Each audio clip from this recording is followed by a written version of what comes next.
Hello प्यारे बच्चों, चलिए देखते हैं class 11 chapter 2 relation and function के इंट्रोडक्शन का सेकंड पार्ट। फर्स्ट पार्ट का लिंक आपको डिस्क्रिप्शन में मिल जाएगा। वहां पे हमने रिलेशन और रिलेशन से रिलेटेड बेसिक कंसेप्ट सीखे थे। इस वीडियो में हम फंक्शन और बेसिक कंसेप्ट ऑफ फंक्शंस और डिफरेंट टाइप ऑफ फंक्शन जो हमारे आईआईटी जेईई में हेल्प करते हैं वो सारी चीजें सीखेंगे। अब सबसे पहले फंक्शन का मीनिंग समझ लेते हैं, क्या होता है function. A function is defined as a relation between a set of inputs having only one output each। यहां पे क्या कहा है कि हम किसी भी रिलेशन को एक फंक्शन कब कहेंगे, अगर हम एक सिंगल इनपुट पे सिंगल आउटपुट अगर हम प्राप्त करते हैं तो उसको हम क्या कहेंगे बच्चों, फंक्शन कहेंगे। Every function has a domain and codomain और ए रेंज। जो भी कोई भी फंक्शन होगा ना हमारा, उसकी क्या होगी, डोमेन भी होगी, कोडोमेन भी होगी और रेंज भी होगी, कंपलसरी है। A function is generally denoted by f x where x is the input. किसी भी फंक्शन को हम इस प्रकार से डिनोट करते हैं और जो यहां पे ब्रैकेट के अंदर लिखा जाता है वो हमारी क्या होती है, इनपुट होती है। यहां पे मैंने एफ एक्स लिखा है, इसकी जगह एफ ऑफ वाई भी लिख सकता हूं, मतलब हमारा फंक्शन वाई वेरिएबल में होगा। एफ ऑफ जेड होगा तो फंक्शन हमारा जेड वेरिएबल में होगा। अब इसका एक एग्जाम्पल लिया है मैंने यहां पे, F x equal to 2x+1। अब यहां पे हम कुछ इनपुट रखते हैं अपने पास से। मान लिया मैंने x इक्वल टू यहां पे 0 पुट कर लिया, तो हमारे पास f ऑफ 0 की वैल्यू क्या आएगी, फंक्शन में 0 पुट कर लेंगे। 2 × 0 + 1 तो फाइनल वैल्यू आ गई 1। ऐसे ही मैंने क्या किया, x इक्वल टू 1 पुट कर लिया, तो f ऑफ 1 क्या आ जाएगा मेरे पास, 2 × 1 + 1 तो ये वैल्यू आ गई मेरे पास 3। ऐसे ही x इक्वल टू 2 पुट कर लिया बच्चों, तो f ऑफ 2 देख लेते हैं क्या आ जाएगा, x की जगह 2 पुट कर लेंगे तो 2 × 2 + 1 तो इक्वल टू क्या आ गया, 5 आ गया।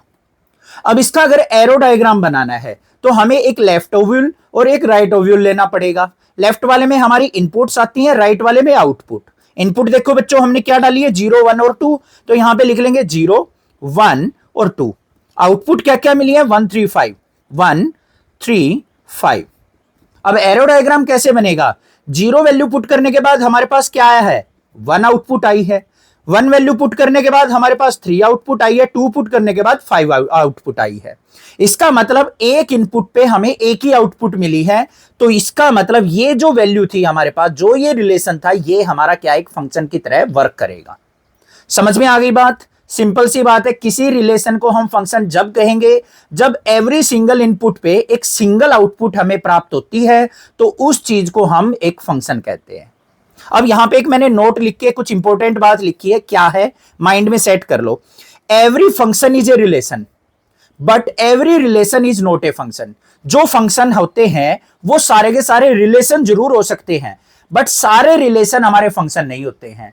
क्योंकि क्या होता है बच्चों, कुछ रिलेशंस ऐसे होते हैं जिसमें हमें मल्टीपल आउटपुट मिलती हैं, तो उसको हम फंक्शन नहीं कहते हैं। बात क्लियर हो गई फंक्शन से रिलेटेड। अब यहां पे सबसे पहले आता है बच्चों हमारे पास इक्वल फंक्शन किसको कहेंगे। मान लीजिए हमने दो फंक्शन मान लिए, the two function f and g are said to be equal if domain of f equal to domain of g। अगर मान लो हमारे पास कोई दो फंक्शन है, एक f फंक्शन एक g फंक्शन है, अगर हमारी f फंक्शन की डोमेन और g फंक्शन की डोमेन मतलब इनपुट्स अगर इक्वल होंगी तो हम उनको कह सकते हैं इक्वल फंक्शन है।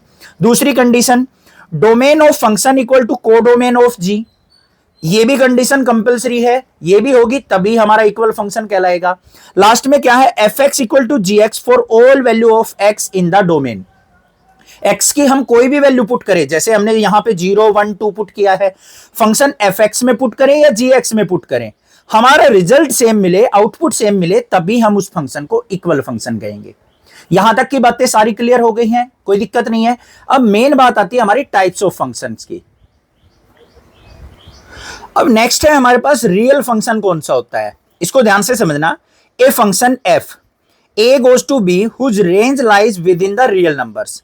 क्या कहा है बच्चों, ऐसा फंक्शन जिसकी रेंज रियल नंबर्स के अंडर लाई करती है उनको हम रियल फंक्शंस कहते हैं। और वो कौन कौन से होंगे, नॉन रूट नंबर्स होंगे, नॉन कॉम्प्लेक्स नंबर होंगे। इस टाइप के नंबर्स को हम रियल फंक्शन कहेंगे या फिर रियल वैल्यूड फंक्शंस भी कहेंगे। ये चीज ध्यान देखना, कहीं पे आपको रियल वैल्यूड लिखा मिल जाएगा, कहीं पे रियल फंक्शन लिखा मिल जाएगा, दोनों का मीनिंग सेम है। फंक्शंस कौन से होंगे यहाँ पे, नॉन रूट वाले। दूसरा नॉन कॉम्प्लेक्स, नॉन कॉम्प्लेक्स कौन से होंगे, आर्टा वाले। आर्टा वाले नहीं होने चाहिए, जैसे हम चैप्टर नंबर 4 में पढ़ेंगे ना, कोई भी ये 2 + 3 आर्टा ऐसे है। आर्टा का मतलब होता है बच्चों इमेजिनरी पार्ट, ठीक है, ये चीज हम चैप्टर नंबर 4 में पढ़ेंगे कॉम्प्लेक्स नंबर में। बस ये चीज सीख लो, जहां पे आटा होगा या रूट वाला नंबर होगा वो हमारे रियल फंक्शंस के अंदर काउंट नहीं होंगे। एग्जांपल देख लो, एक्स स्क्वायर हो गया, 3x + 2 हो गया, ये सारे किसके अंदर आएंगे, हमारे रियल फंक्शन के अंदर। अब इनकी टाइप देखो ध्यान से, यहीं से IIT JEE के क्वेश्चन बनते हैं। इन टाइप ऑफ फंक्शन से ही हमें रेंज और यहां पे डोमेन के बारे में पता करना है कि कौन से फंक्शन की क्या रेंज और क्या डोमेन होती है। ध्यान से देखो, some functions and their graph with domain and range. पहला फंक्शन आता है बच्चों आइडेंटिटी फंक्शन। किस फंक्शन को हम आइडेंटिटी फंक्शन कहेंगे? The identity function is a function which return the same value which was used as its argument। मतलब जो हम इनपुट देते हैं ना वही आउटपुट हमें वो रिटर्न करता है, तो उस फंक्शन को हम आइडेंटिटी फंक्शन कहते हैं। मान लीजिए फंक्शन देखो यहां पे क्या है, fx = x।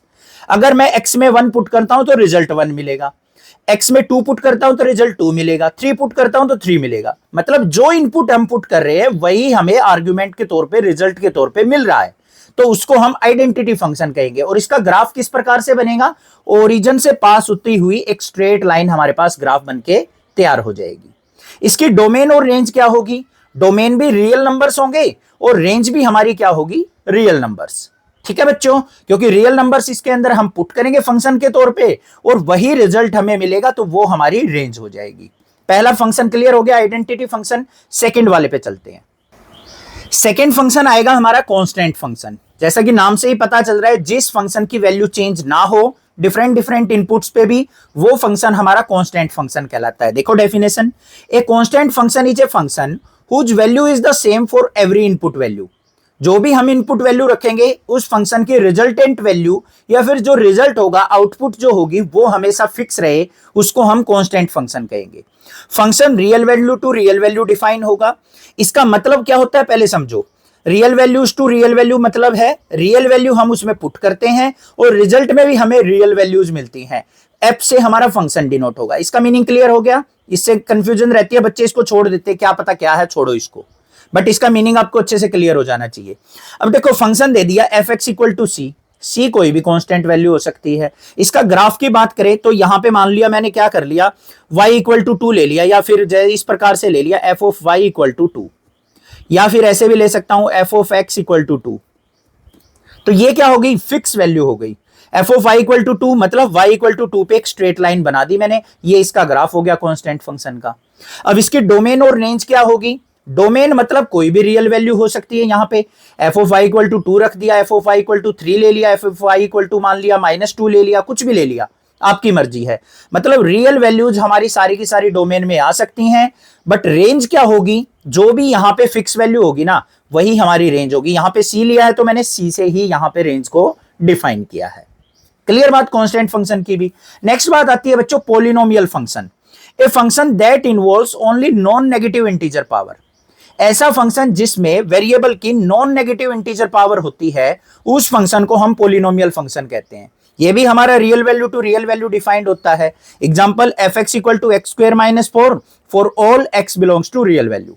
ये हमारा पॉलिनोमियल हो गया। इसका ग्राफ डिनोट करें तो इस प्रकार से हमारा ग्राफ बनेगा। x² - 4 है तो यहां पे -4 से इसका ग्राफ स्टार्ट हो जाएगा। ठीक है, पॉलिनोमियल का इस टाइप का ग्राफ आता है। इसमें डोमेन और रेंज की बात करें तो रियल वैल्यू डोमेन होती हैं और रेंज भी हमारी रियल वैल्यूज होती हैं। ये भी समझ में आ गया पॉलिनोमियल फंक्शन किस प्रकार से देखना है आपको। नेक्स्ट देखते हैं अगला फंक्शन। नेक्स्ट आता है हमारा रेशनल फंक्शन। अब रेशनल फंक्शन से ही नाम से ही पता चल रहा है, rational function is the ratio of two polynomial function where the denominator polynomial is not equal to 0. It is usually represented by fx = px/qx, where px and qx are polynomial function. अब यहां पे क्या गया है बच्चों, अगर मान लो दो पोलिनोमियल आपस में डिवाइड में है तो उस फंक्शन को हम रेशनल फंक्शन के अंदर काउंट करेंगे। और साथ में कंडीशन क्या है, जो डिनोमिनेटर है ना qx, वो हमारा 0 नहीं होना चाहिए। बस ये चीज ध्यान देनी है। इसके ग्राफ की बात करें तो हमारा जो ग्राफ बन के आता है वो ये बीच वाला ग्राफ बन के आता है। इसका ये बीच वाली जो लाइन है, इसके अंदर डोमेन की बात करें तो 0 तो हमारी पुट नहीं होगी, तो हमने डोमेन के अंदर क्या लिया है, सारी रियल वैल्यूज एक्सेप्ट 0। 0 को छोड़ के सारी रियल वैल्यूज हमारी क्या होंगी, रेशनल फंक्शन की डोमेन होंगी। और रेंज भी क्या होंगी, हमारी रेशनल वैल्यूज आएंगी। तो ये हमारा क्या हो गया, रेशनल फंक्शन। इसी से रिलेटेड हमारा क्या आता है, एक रेसिप्रोकल फंक्शन आता है। रेसिप्रोकल का मतलब क्या है, reciprocal function is 1 divided by the function. 1 के डिवाइड में कोई फंक्शन होगा तो उसको रेसिप्रोकल फंक्शन लेते हैं। जैसे एग्जांपल के तौर पे मैंने लिया यहाँ पे 1/x, तो fx इक्वल टू 1/x।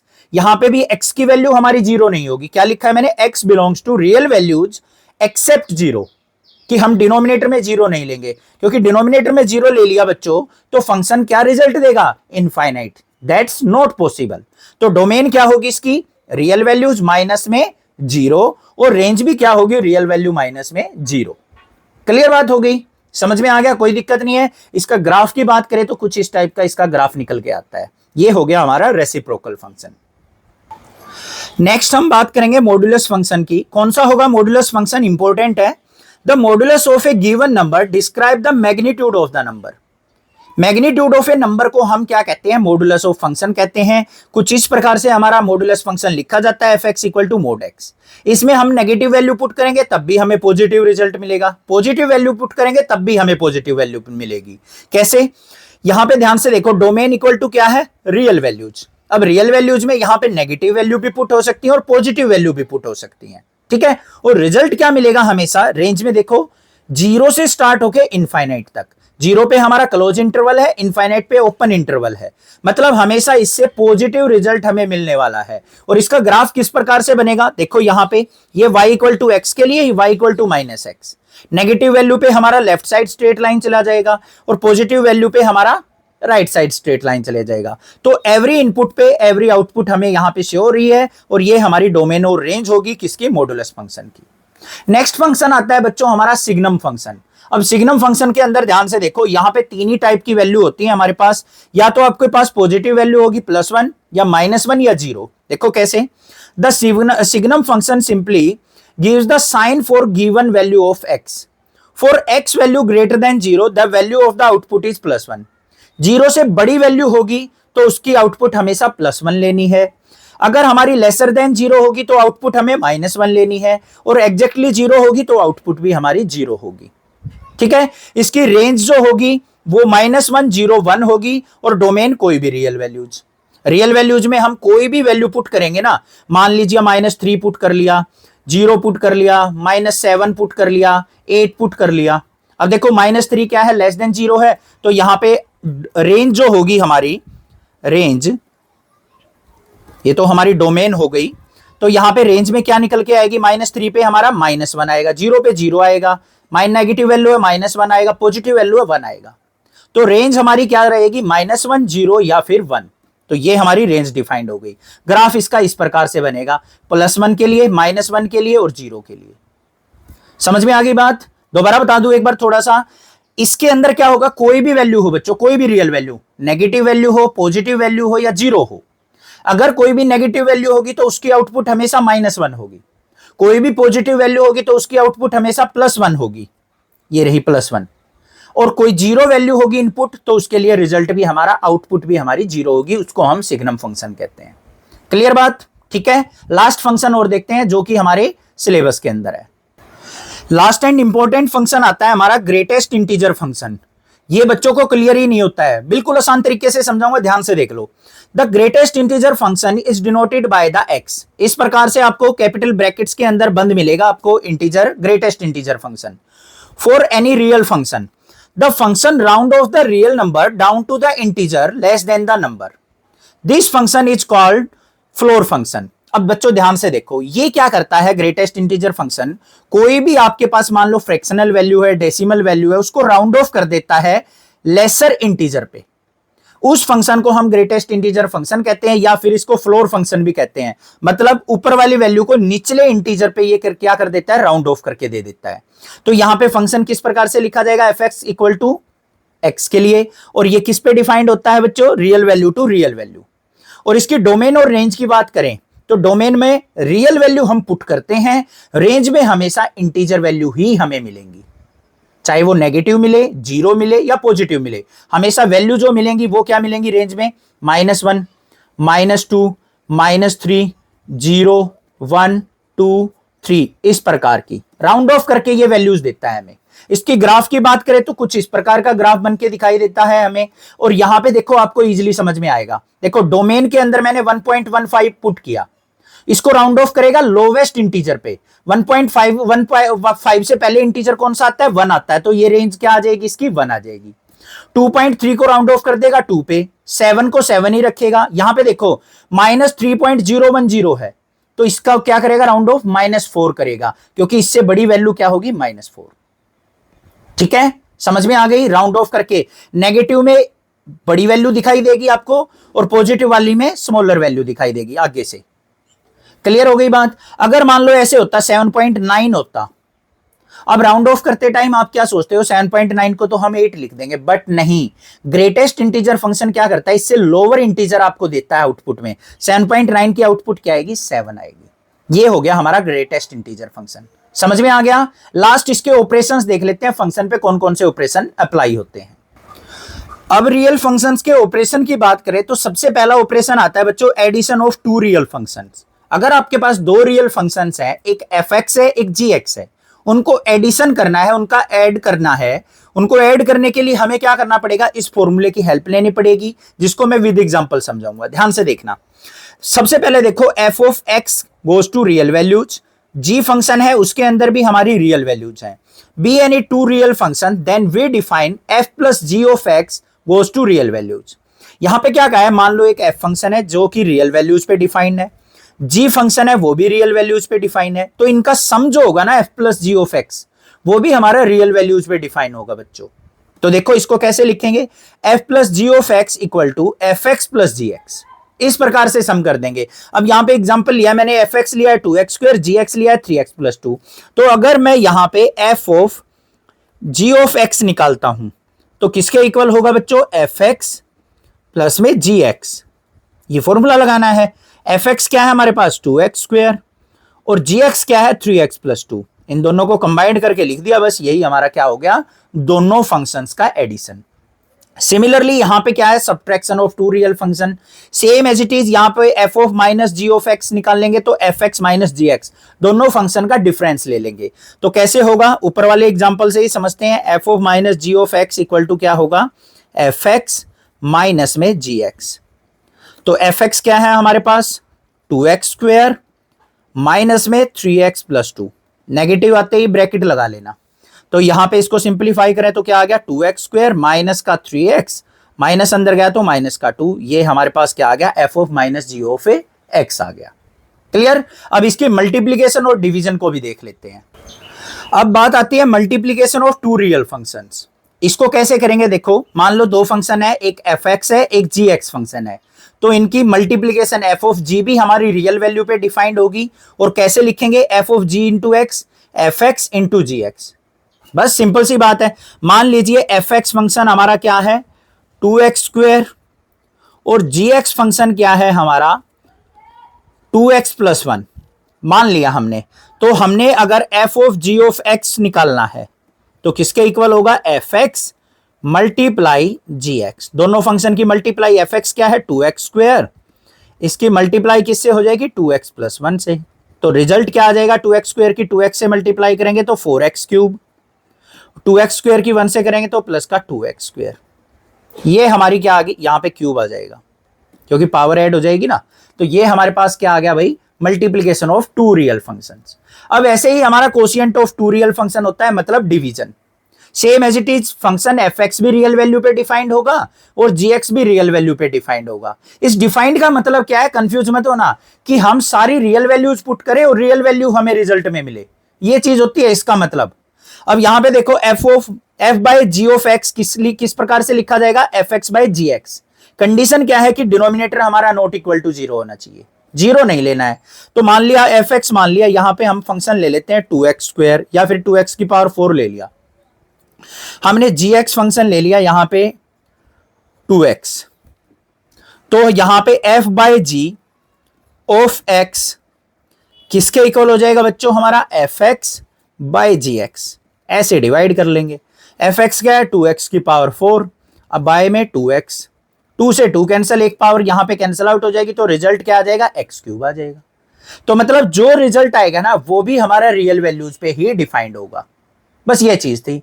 समझ में आ गए, डिफरेंट टाइप ऑफ फंक्शन पता चल गए, उनके ग्राफ पता चल गए, डोमेन और रेंज पता चल गई। ये चीज इंपॉर्टेंट थी आईआईटी जेई के लिए भी, तो ये चीज आपको ध्यान रखनी है। चैनल को सब्सक्राइब जरूर करना है, वीडियोस को लाइक करना है, अपने फ्रेंड्स में शेयर करना है। Thank you students for watching this video.